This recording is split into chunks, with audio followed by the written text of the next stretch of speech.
Thanks very much. Now, 50 years ago today, the controversial Beeching report into railways was published. It led to the closure of thousands of train stations and hundreds of branch lines across the country. Well, half a century on, many people still consider the man who wrote the report a villain.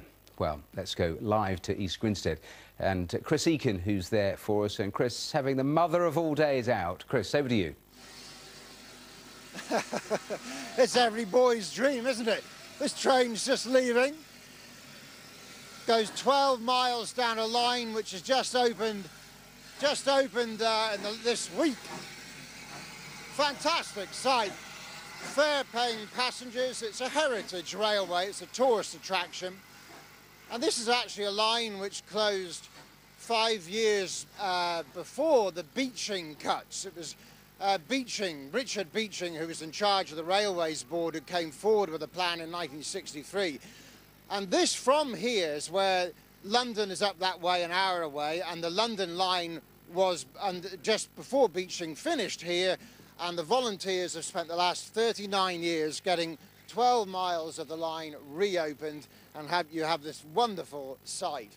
We'll be talking to one of the volunteers here in a moment and also give you an insight into just how difficult it is to reverse that closure process, the obstacles in reopening a line. But let's get a good flavour of the background to the whole 50th anniversary of Beeching with this report from our transport correspondent, Richard Westcott.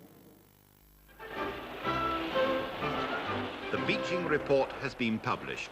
5,000 miles of railway and over 2,000 stations are to be closed. It was the report that changed Britain's railways forever, and this is a rather grey-looking civil servant that wrote it. I don't think that it makes me unpopular among thinking people, because all we're doing is to display the facts of the situation. They're closing the stations with beautiful names: Appledore and Chasewater and Saffron Walden. Dr. Beeching was brought in to make the trains profitable again. His clinical solution was to shut down the parts that lost money. Starcross and Sturminster Newton and Samford Courtney. One of the most dramatic Beeching cuts was to the only line linking Edinburgh with the Scottish borders. The marks are still visible today. Like Melrose Station here in the borders, it was closed, it was left derelict and vandalised for decades.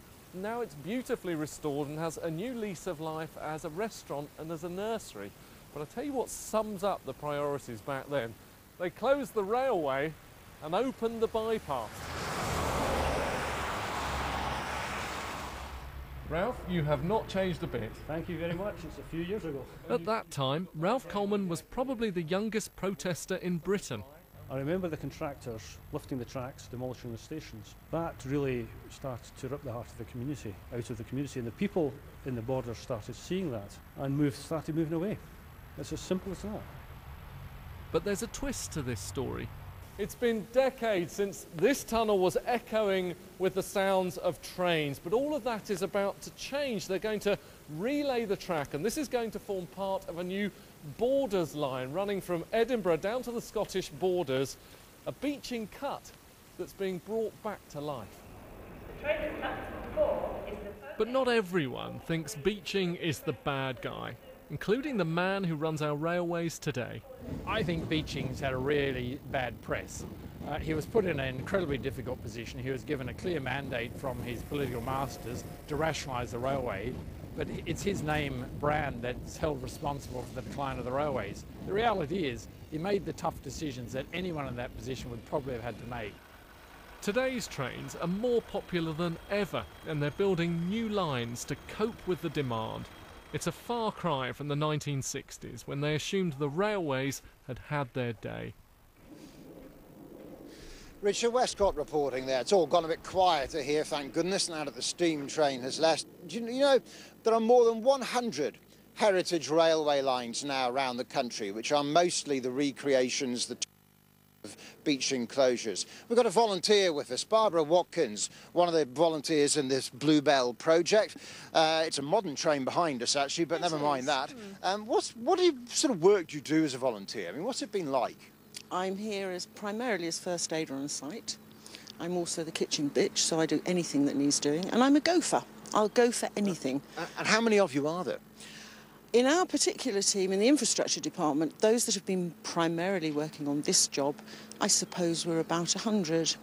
That includes the S&T guys, the people that do telephones and signalling, and those of us put track down. And the idea now is that the whole thing makes money. I mean, there's a business plan. It's Absolutely, which is why we're opening. We needed to open now to get the school children on holiday for Easter.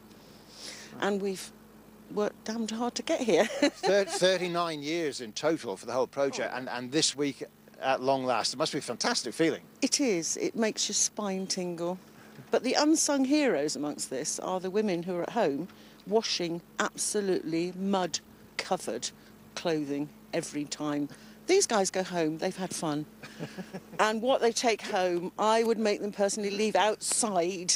All right. Been incredible. All right, Barbara, thank you very much. East Grinstead, it was actually, Beeching himself was made a life peer 2 years after his report, and was made Lord Beeching of East Grinstead. We're about an hour south of London. The modern train behind is at what is the end of Network Rail's line and now goes north up to London. But you get a taste of how difficult it is to reverse those railway closures. In order to lay this track, they had to talk to more than 30 different landowners who British Rail had sold to, and that's just for this one 12-mile tourist stretch. For now, back to Matthew and Emily. Chris, wonderful stuff. Thanks very much. Thank you. We're never going to get them back, are we? No, I think